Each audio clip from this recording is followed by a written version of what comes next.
All right, well, today is Saturday, May 8th, 2010, and we're at the home of Leonard Ouellette Yes, of Vernon, Connecticut, and the interviewer is Michael Van Buren. The interviewee's birth date, Leonard, your birth date again is August 3rd, 1922. correct, Is yeah. that correct? Okay. Yes, And attending the interview, we have your wife, Vina. yes, We have your granddaughter, April. yes. April's husband, Joe, Joe. April's daughter, yes. Alex. Yeah. And your daughter, Oh my God, don't say it. Arlene. Okay, Arlene. All in attendance. They're going to keep quiet, but otherwise they are in attendance. Okay. I'm working with the Library of Congress and its local affiliate, Central Connecticut State University, to conduct the interview.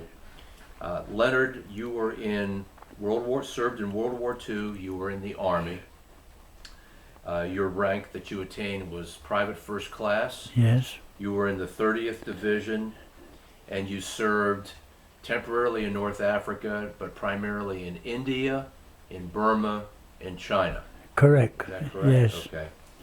All right. Were you drafted, Leonard, or did you enlist? What's that? Were you drafted, or did you? Yes, I was drafted, yeah. You were drafted. Yeah. Okay. And where were you living when you were drafted? I was living in St. Francis, Maine. Okay. And what were you doing when you were drafted at the time? I was working in a lumber mill. Okay. Do you remember when you were drafted, month and year? I was drafted January 8th, 43. Oh, that's pretty good memory. Okay. When you were drafted, then you were automatically drafted into the Army. You did not have a choice of branch of service. That's right. Is that correct? Right. Okay.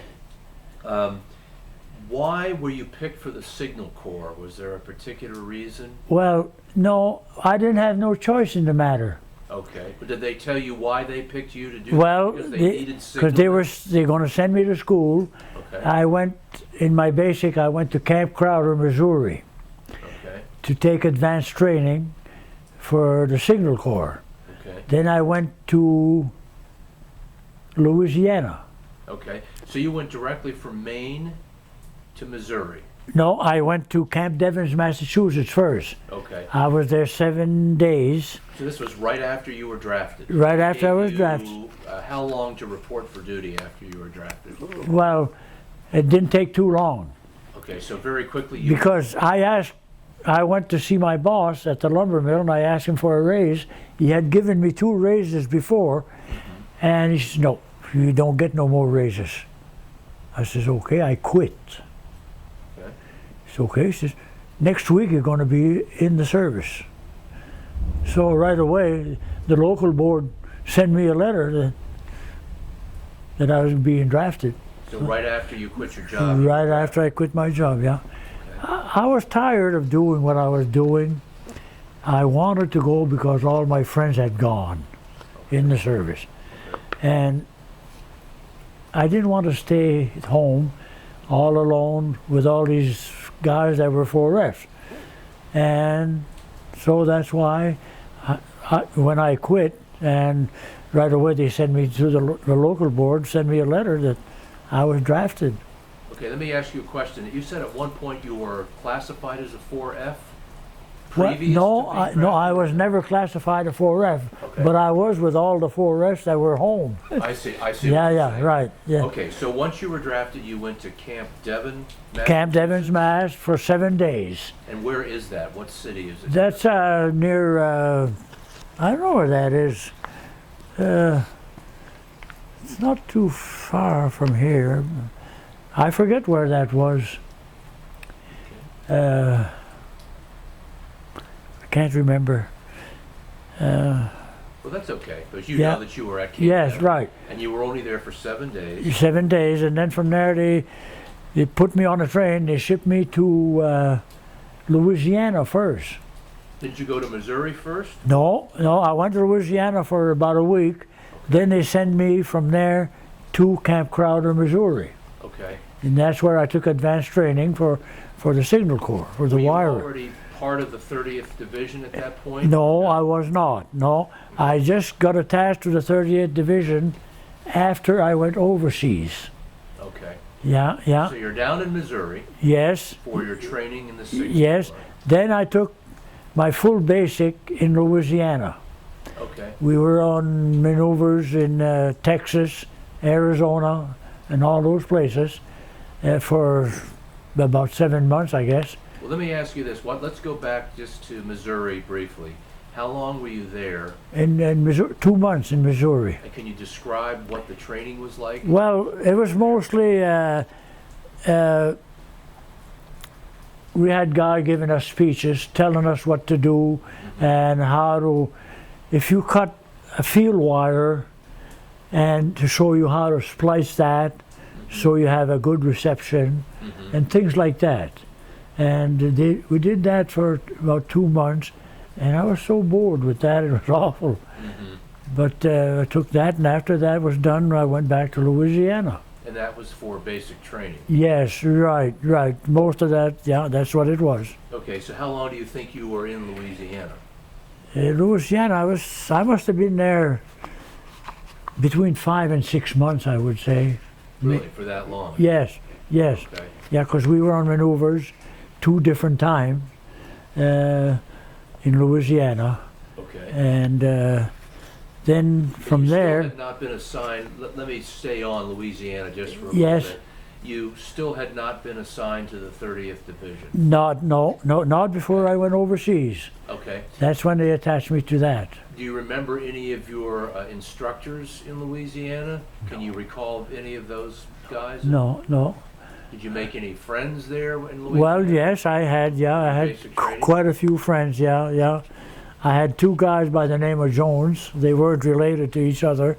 One, Jones, was from Louisiana. Uh-huh. The other one was from Washington State. Okay. E.A. Jones, yeah. And they were good friends of mine. Okay. Good buddies. They were nice, yeah. Uh-huh. Then I had a sergeant from Iowa, Sergeant Eckert. Okay. He was a drill sergeant, more or less, Okay. because we'd go out on the field, drill field, and he would drill us. And he was a rough guy, mean. He And, worked you pretty hard. and yeah, he worked us hard, and he hated the colored people. So one night we went out on leave, and a bunch of colored guys were sitting at a table. Hey, he says, Frenchie, you want to see some fun? Fun Oh, here? you Frenchie? Yeah. That was your nickname? He says, I said, what kind of fun? He says, just watch me. He went up to the table there, the colored guy, he kicked the table over, and he fought with those 6 guys. Oh, wow. So the next morning we're out in the drill field, and he got 2 black eyes and a busted nose. And so we take a break, and I says, why did you do that? He says, I can't stand them. He says, I hate them. So he was from the South himself? Yes, he was, and he hated them. He says, the things they did to the white people. Eh? So you saw signs of prejudice? Yeah, right. Down But, there. oh, yeah, which was bad. Right. Because when I went overseas, after I got overseas, I was attached to an engineer outfit, and they were all colored except the officers. The officers were white. But these colored guys, they used me like a king. They couldn't do enough to please me, these colored guys. And I really liked them, you know. So this was probably your first But really close interaction yeah, with well, African Americans. well, I didn't know the first part about what went on, the black and the whites in the South. Right. But I was from the North, and I didn't have anything to do against those colored people, you know. Well, let me ask you, where were you in Louisiana? Can you recall? where you Camp were? Polk, Polk, and okay. Camp Livingston. Okay, both were in Louisiana. Yes, right. Okay. Yeah. So you did various maneuvers throughout that time. Maneuvers, I was in Texas and Arizona. So you went from Louisiana to Texas and Arizona. Yes, right. Oh. That's where we went, yeah. You always came back to Yeah. Louisiana? Or? Then we came back before we went overseas. Okay. Where were you in Texas? You remember? It's just a small town. We were out in the woods, more or less. We bivouacked there in the woods. under the big pines there. That's all I remember. I didn't even have a pass to go to town or nothing there while we were there. What about Arizona? Arizona was the same way. We didn't have no pass to go to town. You were bivouacked the whole time. Yes, right. You were at bivouac, and that's it. Yeah. Then we came back to Louisiana, Okay.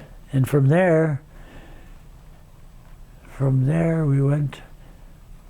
Oh, they took us. We went to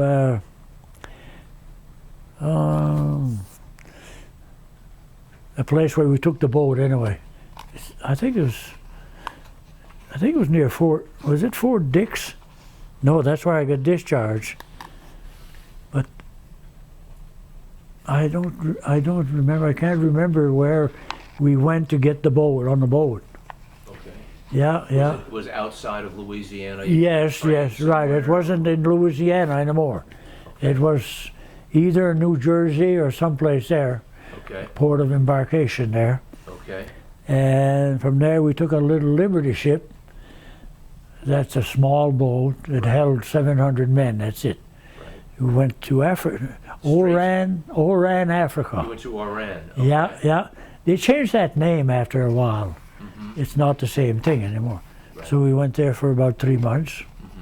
And then from there we took a British boat. It held 7,000 men. So a much larger British. Oh, big, yeah. It's an old boat, wooden boat. It was all made of wood. Okay. Big boat, yeah. And then that's when we went to India. Okay, then let me just backtrack a moment. So the only place you were in North Africa was Oran. Yes, yes. Okay. Is that where you were assigned to the 30th Division? No, not before I went to Burma. Okay. Yeah, yeah. How long were you in Oran? We were there about 3 months, I guess, yeah. Okay. Do Yeah. you remember any of your experiences there? Did you get to see other cultures or interact Not with too much. We native did a lot peoples? of drilling, a lot of marching, and had a lot of classes to teach us more about what our job was, Okay. about field wire and all of that, those telephones, those AA or something, that was phone. So you never got over to the battlefields in Tunisia or Libya? No, You never saw never evidence did, of never that? did, no. Okay. So we took the boat there. Now let me ask you one other question. Do you remember about what the time frame was at this point? Was it the end of 1943? Was it 44 yet? Well, Can you recall that? roughly I would say it was still in 1943, Okay. because I was drafted in the first part of 43, and I Okay. took my basic. Then it must have been in the fall of 43. Okay. Sounds about Yeah, right. yeah, right. Okay. Yeah. All right. So you're in Iran and you're now taking a British boat to Yeah. India. Yeah, right. And where in India did you go? Calcutta. Calcutta. Yeah. That's where we landed. Okay. Yeah. And from there, Were there a lot of American troops in Calcutta? yes, there Joined was. up There with- was. Yeah, there was. In fact, we were 2 boats of soldiers that landed at the same time. Okay. Part of the 38th Infantry Division was on the other boat, Okay. but I wasn't attached to them yet. Okay. And from there, we took a convoy, and the engineers had made a road that went around the Burma Road because the Japanese had that covered, that You're section. talking convoy, you mean on land? Yes. Okay. So how long did you actually stay in Calcutta before you? Not too much, probably about a week. Okay. Yeah, we were getting equipment, and that's about it. So at that point you were made part of the 30th Division? Not yet. Still Not yet. Okay. No. Okay. No, I made part there once I was in Burma. Okay. So you took a convoy from Calcutta, Yes. a truck convoy, I Yes, assume, yes. and you went on a road that kind of avoided, or Right, it went around where the Japanese were in the Burma Road. was it the Lido Road? The Lido Road, that's right. Yeah, it went around that section, and we went there. And our first stop in Burma was if I can remember the name of that little town.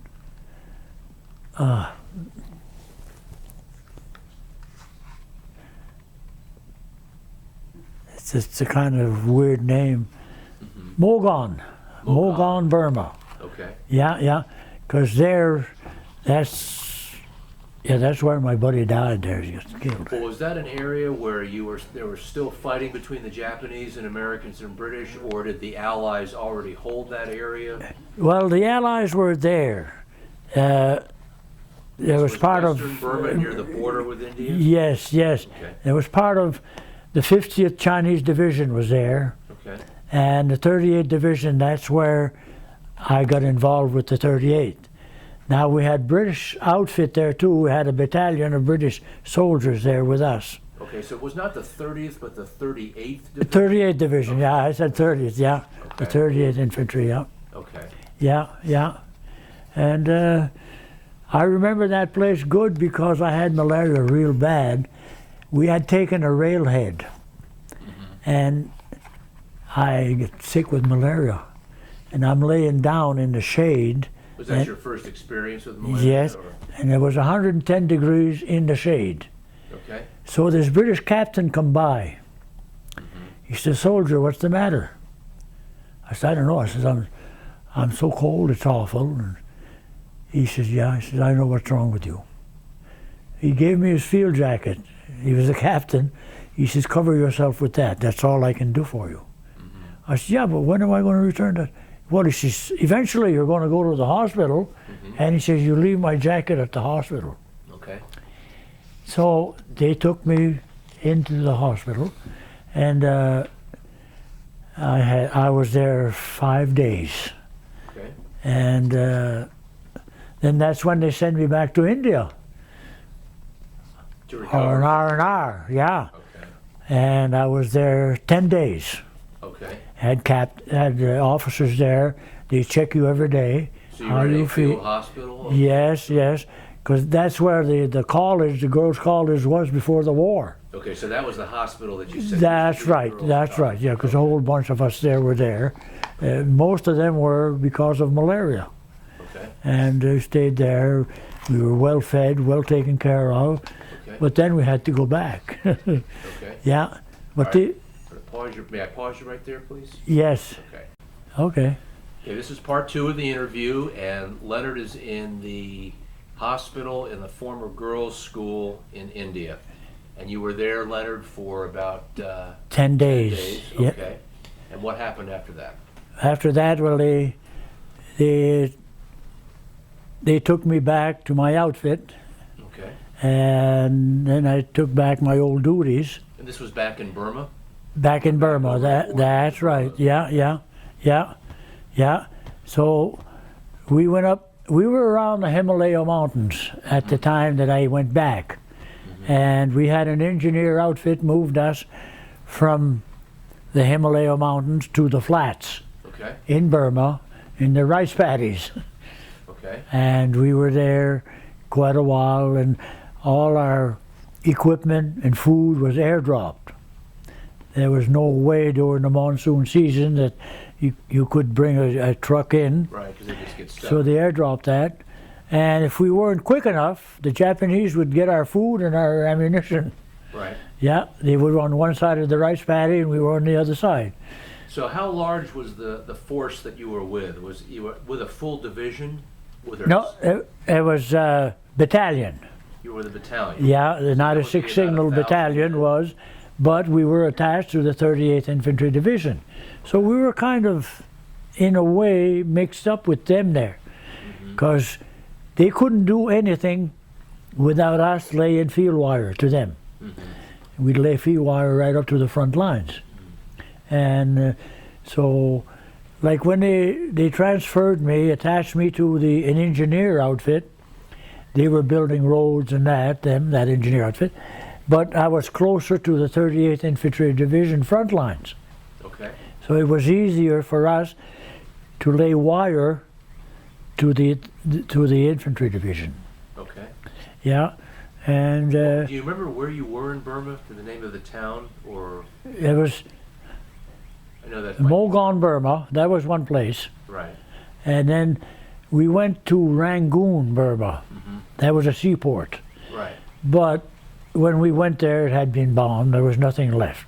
Right. The Japanese used to be in Rangoon. That's right. They held that post for a long, long time. Right. That's why it was so hard to get food and equipment up there in Burma because of that. That was the only seaport that they had. And the Japanese took that over, and when they couldn't hold it, they bombed the heck out of it. So we were left like that. But the American people, they made another road. I never knew what the name was, that went right next to the Burma Road. Because the Japanese were holding that Burma Road something fierce. Right. And so they made another road. They had the engineer outfits there just to get equipment in there and food. Because the airdrop wasn't too helpful. Because we just get about half of what we were supposed to get. The Japanese would get the rest of it. Okay. Yeah. Outside of that, Well, how long were you there? How long were you in Burma overall? Do you remember? Or? I was roughly, I don't remember actually how long. I was there a long time, seems to me. Probably over a year. Okay. So most of 1944, late 43. Yes, right. Late 44. Right. Makes sense. And then from there, after that we moved from Burma to China.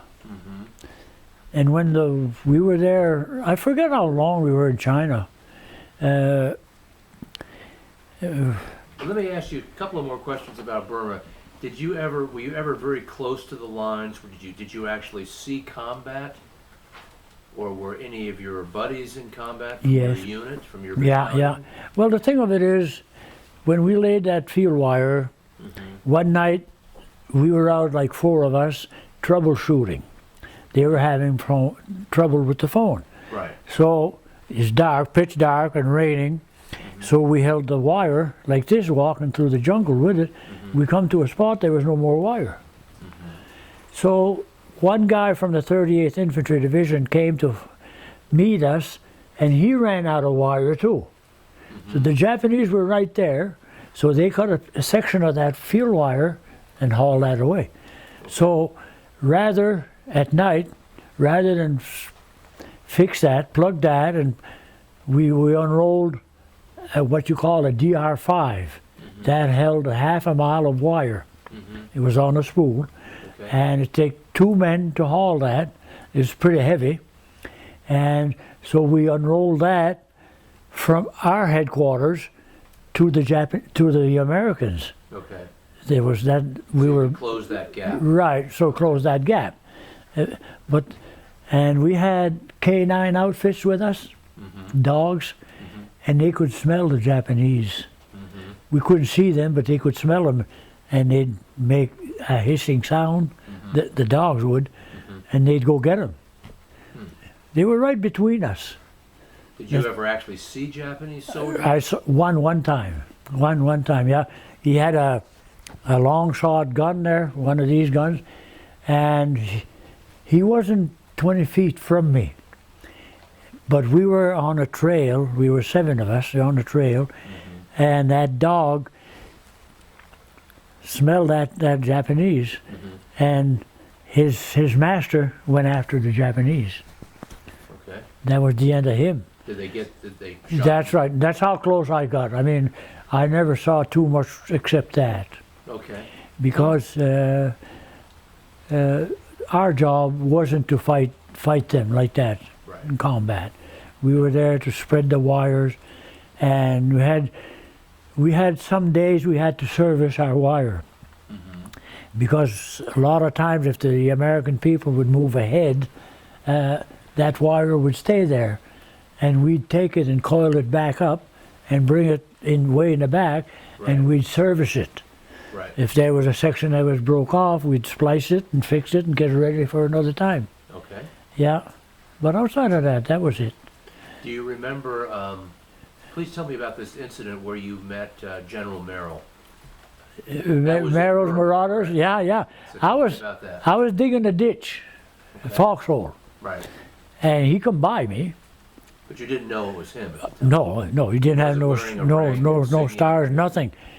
He said, "What are you doing, soldier?" I says, "I'm digging a foxhole. What does it look like?"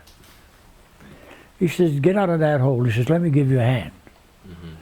So I got out. It was about maybe 2 feet deep. So he went in the hole and we kept talking. And I said, "What outfit you from?" He says, "I'm with Merrill's Marauders." "Oh, wow." I said, "Big deal, huh?" "Yeah." I said, "What's your name?" He said, "General Frank Merrill." "He is in my foxhole." I say, he said, No. I said, no. I was going to salute him. No. He says, "I'm an American soldier like you are." He says, "Yeah."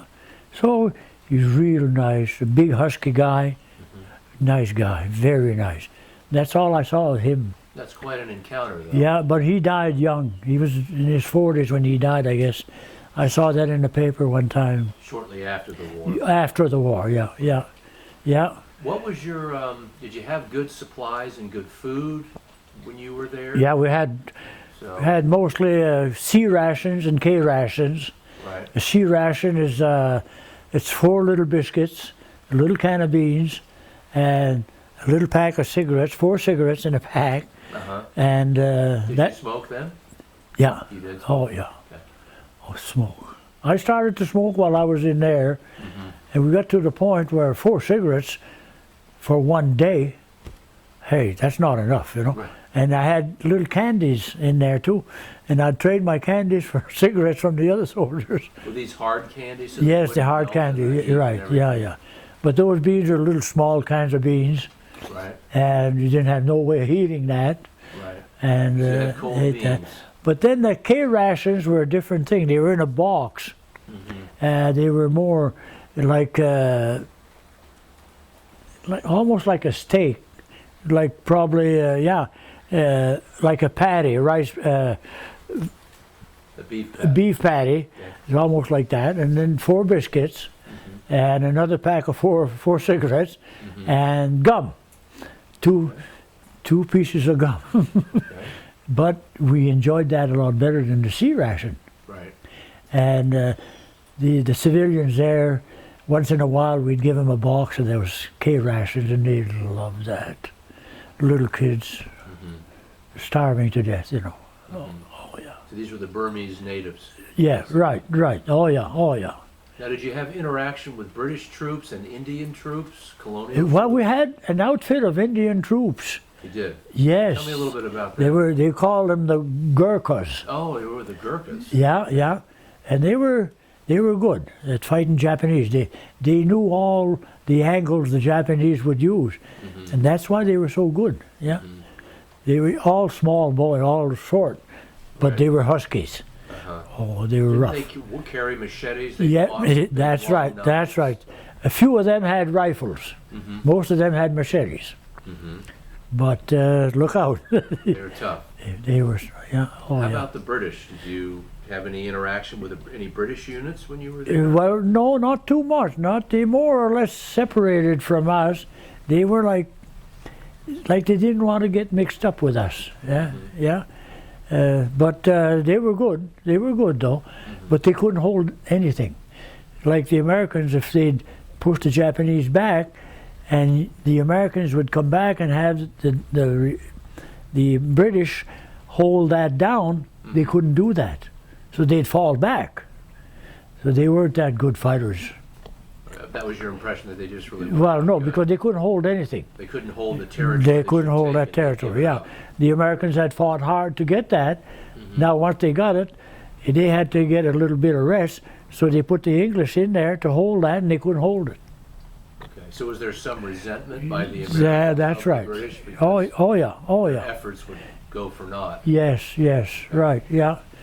But all in all, it was part of life, I guess. You know. So you were then we know that you were in Burma for about a year, Yeah, at least a year. and then you went to China from there.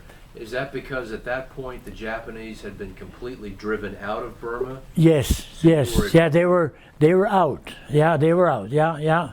So you then went into China, Yeah, yeah. Okay, and tell us a little bit about that, about your Well, first entry. China wasn't too bad there. We didn't. There was no more battle lines, but the Japanese were still there. Right. But the Americans were there, and the Gurkhas, Indian fighters, and the British, and the Chinese were there too. There's a lot more than the Japanese had. A lot more soldiers. The Americans and the Chinese and all, and they held their ground. And in fact, they took an airfield that the Japanese had. Camp. They call that Camp Ding Hao. Ding Hao. Yeah, Ding Hao meant very good. Okay. Yeah, so very good campsite. So we had that campsite, and we weren't doing too much. We were getting tools ready, equipment ready, and when the war ended, we were right there in Kunming, China, near the coast. Okay. So that's where it was. So the major called us in the morning. So you were in China for several months. Yes, I was there quite a while. And then the colonel called us in the morning. He lined us up with our rifles. And he says, I got some good news for you guys. He says, first, I want you to stack your piece. The piece was the rifle. He says, stack your rifle. Oh, we stacked. So after that was all stacked, he says, the war is over. Wow. Whew. We were going to go to Japan there. So at that point, you thought you'd be part of you had been building up to potentially. That's be right. part of Yeah, the we were invasion. waiting for equipment and to go there. That's why we were so close to the coast. So did you cover a lot of territory in China? Yes, while we you were did. there? We covered the whole section of China, from Burma to China to the coast. Okay. All of that, yeah. But most of that was done by walking. Okay, We so you walked did a some lot of sections. marching We in had China. engineers transfer us, like if it was like say 40 miles or 50 miles, one section, we'd have engineers take us there in trucks. Yeah. But China wasn't too bad, you know. Wasn't there a lot of famine, or weren't the peasants in China? Yeah, very there was poor and more doing there in China than Burma. Burma, there wasn't too many. Everybody had left their place. There wasn't too many civilians around. Just the old people were there. But in few- China, you saw a lot of A lot of them, a lot. Yeah. Oh, yeah. They had nightclubs there, and they had dance halls, and they had everything. The Chinese did. They had sections there, yeah. Do you remember what cities you were near in China? Just Kunming, China. That was the province, right? Yeah, right. Yeah. There's small towns we went by, but we never stopped there. Okay. Yeah.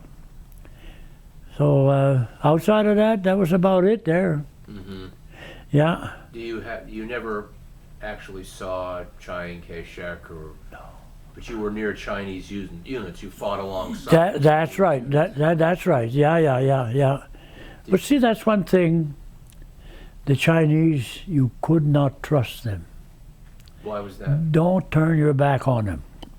Why was that? I don't know. For some reason, they wanted us there, but they didn't want to interfere, and they didn't want to be bothered. It's just like they were more than we were.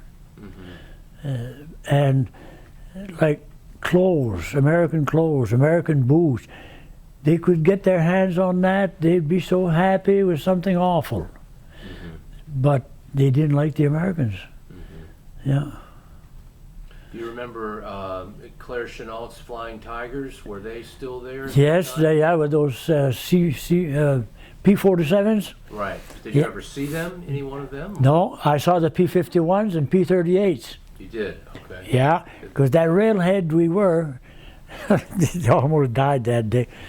The P-51s, they were a fast plane. And they come down and they dive bomb that railhead. Near And where we you weren't were. too far from there. And they bombed that. And they come down like this here. I was so scared. I thought, that's the end of me. Did they not realize there were Americans? Oh, they knew we were there. They knew Oh, you were yeah, there. but they knew just where to drop those bombs. But they could have had an accident and hit us, but they didn't do that. Okay. There's something else. Oh, I really like those 51s. Wow. Very nice plane, fast plane. Now, when they told you that the war was over, Yes. what did you do after that? Did you have to continue to serve in China? Were you ever part of the? Well, after the war, yes. My outfit, they started building a telephone line, pole line, and we were laying lines there, and they had that river, Irrawaddy River, that was there That's in India, though, isn't it? well, yeah, it's in India and Burma. Okay. Yeah, but we laid wires there, and we were putting that pole line up there, and then after that, they shipped us back. They flew us back from China to India, Okay. and I was there 2 months before I could get a boat to come back. And you took a boat back to the East Coast? Yes, landed in New Jersey. Did you go around the Horn of Africa? I don't know where we went. It took us 30 days anyway.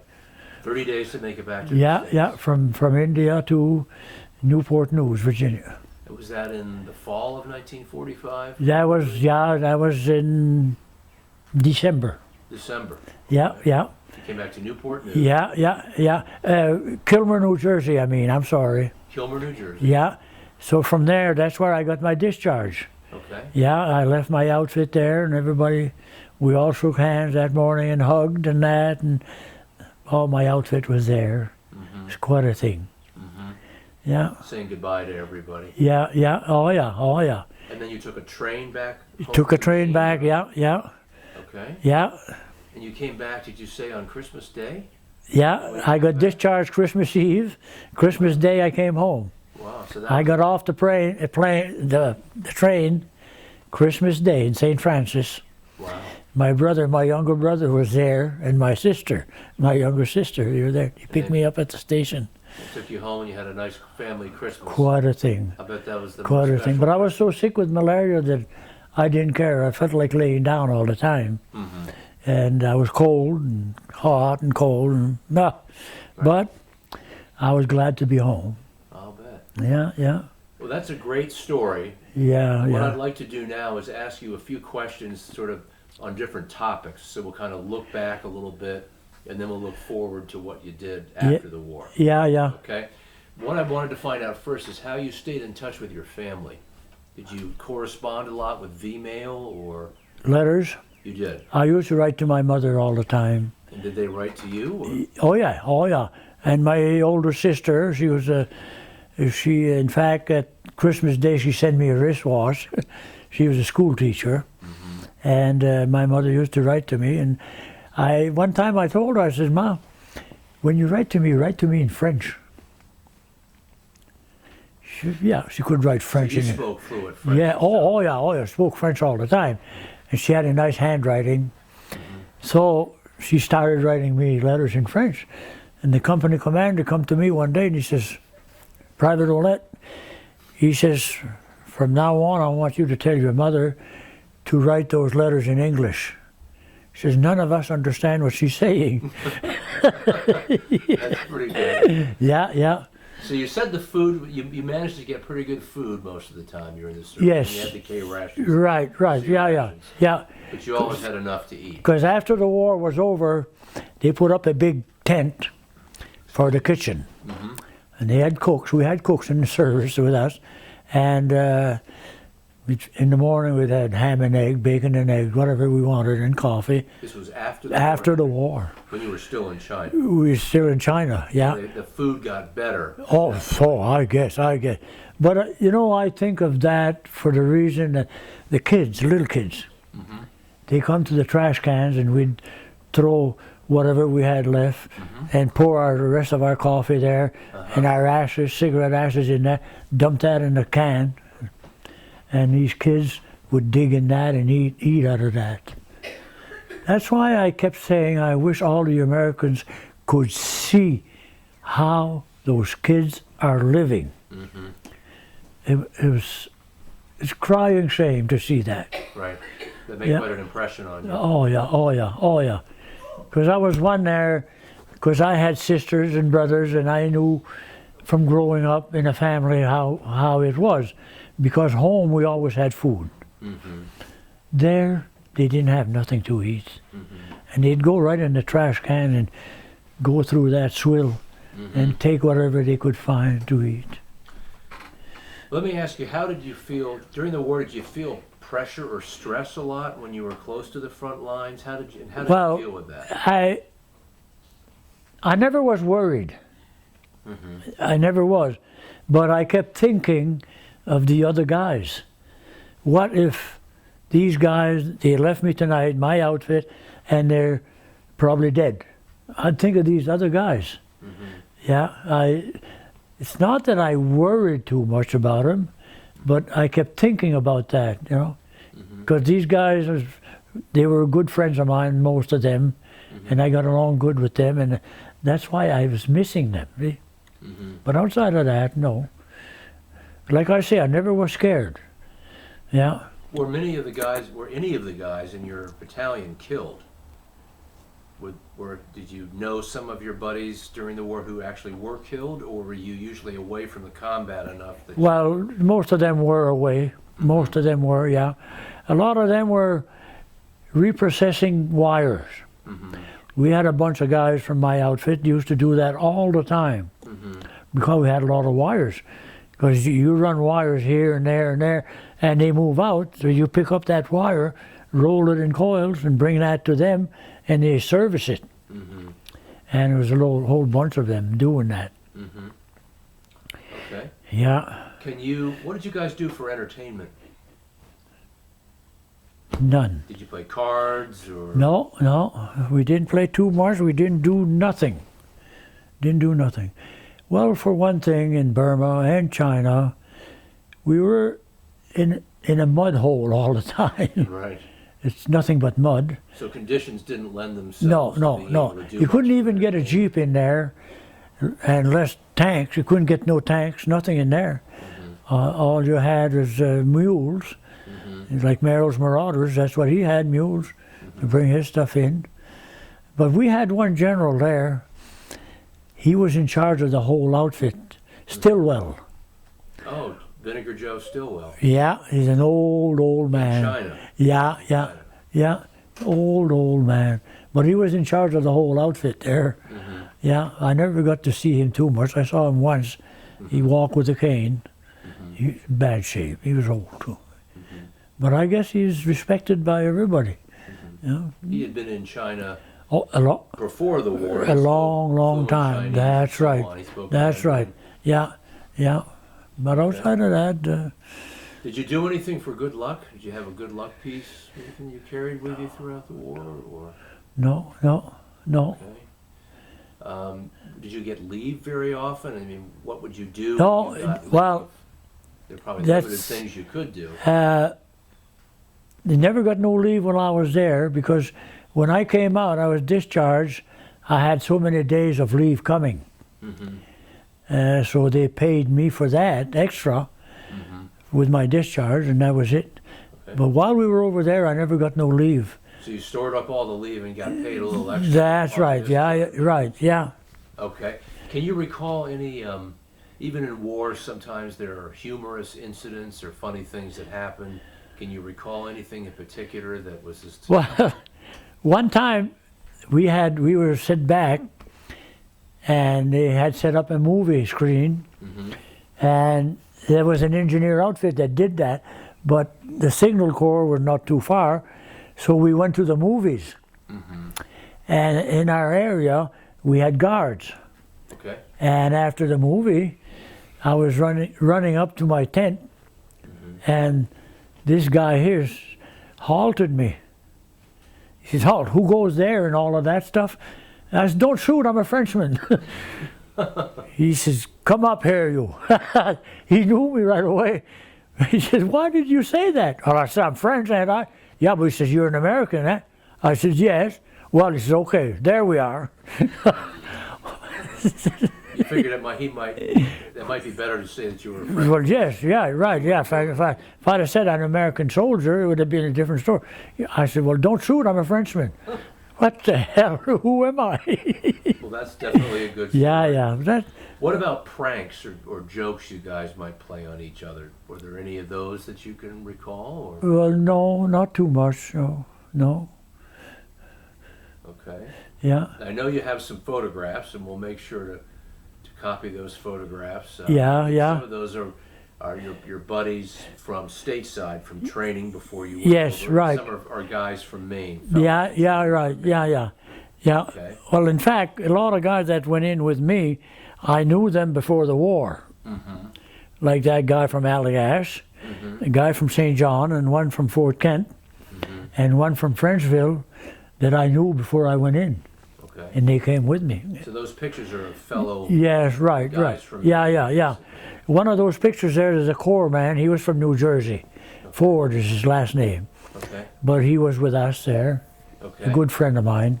Okay. What did you think of the officers you served under and your fellow soldiers? Well, did you have a lot of I had respect for them? or- one officer, one lieutenant, he wasn't very nice. Well, he didn't like me. And I didn't like him either. And Feeling is mutual. yeah, right. But he tried to tell me how to do things. He didn't know anything about anything. He made lieutenant through this 90-day wonder there. And one day he says, "You from Maine?" I said, "Yeah, I'm from Maine." Right away, I thought. He says, "Have you ever been to the desert of Maine?" Desert of Maine? There's no desert in Maine. He said, "Oh, yes." He said, "I was there." He was from New Jersey. He said, "I was there." I said, "Well, that's news to me. I didn't know there was a desert in Maine." But he was mean. He was mean. One time before I went overseas, one Easter weekend I went to confession because I'm a Catholic, and Easter Sunday I was going to go to communion. So Easter Sunday morning I go to church, but my name had been put on the bulletin board to pull guard duty. I just ignored that, so I went to church.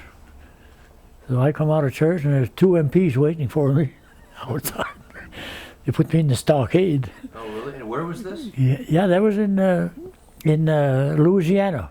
Oh, okay. Yeah, and put me in the stockade. Because you went AWOL to go. Because I went AWOL, yeah. I see. So brought me in front of the major, and the major wanted to know why I had done that. Well, I said, "Sir," I says, "I'm a Catholic." He says, "Yes, I know that." I said, "I went to confession." And I says, "Sunday morning, Easter morning, I went to communion." "Yeah? Couldn't you wait another day for communion?" I says, "No." Well, he says, "You know what?" He says, "I think they made a mistake." He says, "Forget about that incident." It's okay. That was it. Did you keep any kind of a diary while you were over there? diary? No. Okay. So you do recall the day your service ended. You were discharged once you got back? Yes. And that was in New Jersey? Or Yes, Camp Kilmer. Camp Kilmore, okay. Yeah. And then after that you went basically immediately home. Yes. Did you then seek employment right away? Did you go to school? Did you take advantage No, of the GI Bill, or? Not too long after that, I got over my malaria, Okay, and then I went to work in the lumber camp with my father. okay. Yeah, because I was the oldest son, and he had a job for me, and that's what I did after that. And I kept that up until we got married, and after we got married, I worked there a while. Then I bought an old truck. I started trucking. Okay.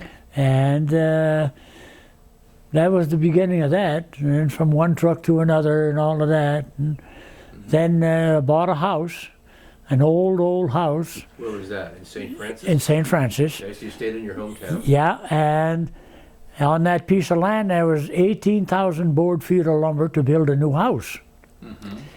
So I paid $2,000 for the lot and the old house and the lumber. $2,000, yeah. Wow. So I had her uncle come up, and I worked with him, and we built a house. And we were living in the old house at the time. And then we moved into the new house, and that was it there. Then we had two. Had you and Carl. I had 2 kids then at the time. Yeah, yeah. And Carl, my son, my brother and his friends used to come home, and they'd teach Carl to swear. Say, if you want to swear, I'll give you a quarter. Well, for a quarter, little boy. For a quarter, little boy would do almost anything, and he used to swear something fierce. So her uncle one day, doing something, and Carl fell, and he drove a nail in his fanny. He started swearing. So Uncle William says, hey, he says, Leonard, did I hear Carl correctly? I said, I don't know what. He says, does he swear? I said, swear? Huh, I guess he swears. So he was a real good Catholic, you know. And he didn't think anybody could swear at that age. Wow, he was bad. Yeah. And what was your oldest son's name? Yeah. What was your oldest son's name? Carl. Carl, okay. Yeah, he's in. Where did he go this morning? There, he's gone for a week, huh? He went to see his son. He's got a son in Lake Tahoe. Oh, okay. Yeah, yeah. So you spent most of your working years as a truck driver primarily? Yes, I was a truck driver, and then I started doing carpenter work in the summer. Okay. Were you a long-distance truck driver? Well, yeah. We used to truck in the wintertime, and in the summer I do carpenter work. Okay. Yeah. I started doing that, doing for real good carpenters, and I learned that trade like that by doing things myself, and I really liked that, you know. And then built quite a few houses there with good carpenters, experienced carpenters, and then we moved to Connecticut here. And how, were you still working when you moved to Connecticut? Yes. You weren't yet retired? Well, the thing of it is there was hardly any work. Work there is seasonal. In Maine? Yeah, seasonal. Fall and winter and spring, you're laid off, you don't do anything, you draw unemployment. And I was getting a family, and we didn't get enough there unemployment to make a go of it. So when did you move to Connecticut? Do you remember in the 1950s or 60s? Well, I don't know what year that was, in the 60s, huh? 62. 62. Early 60s you moved? 62, yeah. Okay. Yeah. So you were about 40 years old. When Yeah, you moved. right, that's right. Yeah, just a kid then. Just a kid. And what town did you move to when you came here? That was in July. I came here, huh? So what town did you move to? Oh, I moved to Crystal Lake. Crystal Lake. Crystal Lake, Connecticut. Yeah. Okay. And Moved there. We were there, 2-3 months. Then we moved to Rockville. Rockville. Yeah. Okay. And then from there, we stayed there. Okay. Yeah. We paid rent there for a couple of years, and then we bought a house. And we lived there for 15 years. Then from there, we sold the house, moved to Maine. Moved back to Maine. You moved back to Maine, Okay. and I had bought a piece of land there, Okay. and I built a house there. Wow. So we moved there, me and the wife. All the kids stayed down here. I see. And it was nice at first, and then it got to be, we missed the kids. So one Easter Sunday, she says, we were sitting at the table, just the two of us, and she says, I miss the kids so much, me, it's awful. I said, well, you know what? I said, we'll move back to Connecticut. So Monday morning, I go down to the general store where they had a coffee shop there, and I walk in there, a bunch of guys, nobody's working. I said, anybody want to buy a house? Yeah, whose house? It's mine. You're crazy. New house? Yeah. I said, I can't take it with me. So that night I had 3 buyers. Wow. Sold the house, packed our stuff, and moved back to Connecticut. And you moved here Yeah. to this. To this area here, yeah. Okay. So Yeah. How long have you been back here in Connecticut? We've been back here a long time, huh? 20, 21, 22 years. Okay. How old is Penny's son there. That's when he was born, when we moved back. Yeah, 20, about 22. 22, 23 years, yeah. When did you retire? In your 60s? Yeah, but no, I was working, I was doing work here. I worked here till I was pretty old. Then I got into trouble. I had open heart surgery. And took care of that. And then I went back to work. But now you're retired. Now I'm retired now. Oh yeah, I don't even. I have an old hammer and a pair of pliers. That's all I got. Once in a while you pull out the hammer and the pliers. I had all kinds of tools. I had a little working shop at my house, and that's where I lost my thumb on a table saw. Oh my gosh. Yeah. People think because I cut my right thumb that I'm left-handed, but it's not. The table saw don't matter if you're left-handed or right-handed. And so that was it. Sounds like a long and rich life. Yeah. Let me ask you, did you form any friendships during the service where you kept in touch with some of the guys? No, after I the did war? not. Well, I stayed friends with a couple guys that I knew from different towns. Real good friends, yeah. That you knew before the war? After the war. After the war. Yeah. But they were in the service They also? weren't friends with me before the war. I knew them, but I made friends with them because this guy from Allagash, he landed on the West Coast, and I landed on the East Coast, and I got home before he did. So we had agreed when we left India, whoever came home first would go see the parents of the other one. So a few days later, after I got home, I went to see his mother, Mrs. Hughes, and I told her that, how Nelson was, that he was in good shape, but he landed on the West Coast, and it took him longer to get home. But then I knew this other guy, Roland Bard from Fort Kent. Where is Fort Kent? Fort Kent is right next to St. Francis. It's 18 miles closer to here. Okay. Yeah. St. Francis is almost the last place in town, in the state. Okay. Then there's Allagash, and that's it there. Right. There's nothing but woods. Okay. Yeah, but that was it. Do you belong to any veterans organizations? I used to belong to the American Legion. I was commander there 2 years. In Maine? In St. Francis, yeah. Oh, okay. Post 180. Post 180. And then I belonged to the VFW in Fort Kent. Okay. And that was it. I don't belong to anything now. Don't belong to anything. Yeah, just the Knights of Columbus. Knights of Columbus. I've been with them for 50-some years. Wow. Yeah, That's a great history. yeah. Okay, well, tell me just a couple things to sum up, because you've told me about what you did for work after the war. Tell me how your military experience influenced your thinking about war, or about the military in general, and just maybe about life. Did it affect the way you looked at the world? Well, Your experience. you know, after I was in there a while, I wished I'd have stayed home. If I'd have stayed at the lumber job, I would have got deferred. I wouldn't have had to go. But I wanted to go at the time. But after I was in there, I wish I wouldn't have gone. That's how much I liked the Army. I didn't like it at all. There's too much thing going around. See, but I don't know. I thought I was glad in a way that we had to go to war. We didn't have no choice. We had to go to war, and if it wouldn't have been for that, we probably wouldn't have had a war. But seeing that the Japanese, what they did to us, we had to fight back. That's the way I took it. And I figured any little thing that I do while I'm there will help. Any little thing, it don't matter what it is, it will help somebody or something. And that's how I felt. And I came out of there, I was glad the war was over. But, you know, it left a lot of memories too. And because like these kids suffering, eating that swill, it stayed in my mind all the time.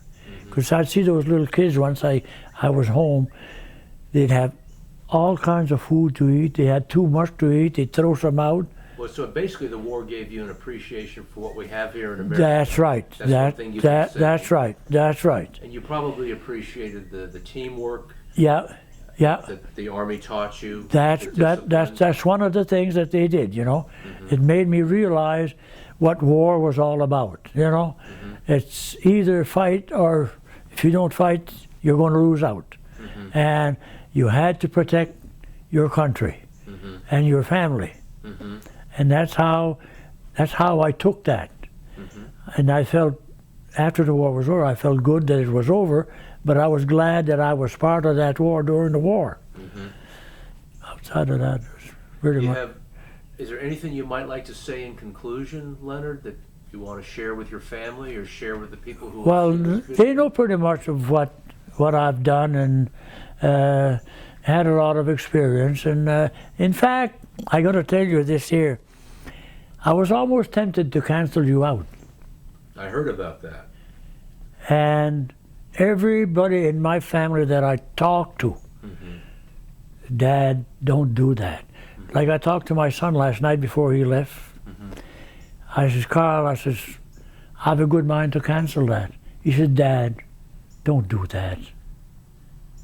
He says, it's not going to hurt you. And he says, you'll feel a lot better once you've done it. So that's why you're here. That's good. Yeah. You feel better now that you've done it? Oh yes. Okay, Oh yes. but everybody I else feel feels good. That's I good. feel good because a lot of that I didn't remember too much. Once we started talking this morning, most of that came back because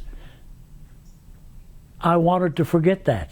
You know, it's something there that you can't talk about, and but I'm glad that it's over now, and I've said my piece, and I didn't lie about anything, and I'm glad that you're here. Well, thank you. Yeah. Well, I'm sure everybody who sees the video will be very pleased and Yes. appreciates your contribution to the war effort and Yeah. Well, yeah. Right. preserving. But like you know, like what I say, I didn't do too much in the war effort, but I figured the little bit that I did, if we all do a little bit, It adds it's going to up. help. It adds up. You know, That's yeah, true. right, right, because we were there for a purpose and we did it. Right. Yeah, but that's it. All right. Well, thank you very much, Leonard. You're very welcome, very, very welcome. It's nice meeting you, and it's nice talking to you. You too, sir. And I want to thank April for doing that. You have a good family. They take good Yeah, care. oh yeah, yeah, yeah. They do. They appreciate. Too bad her mother's not here.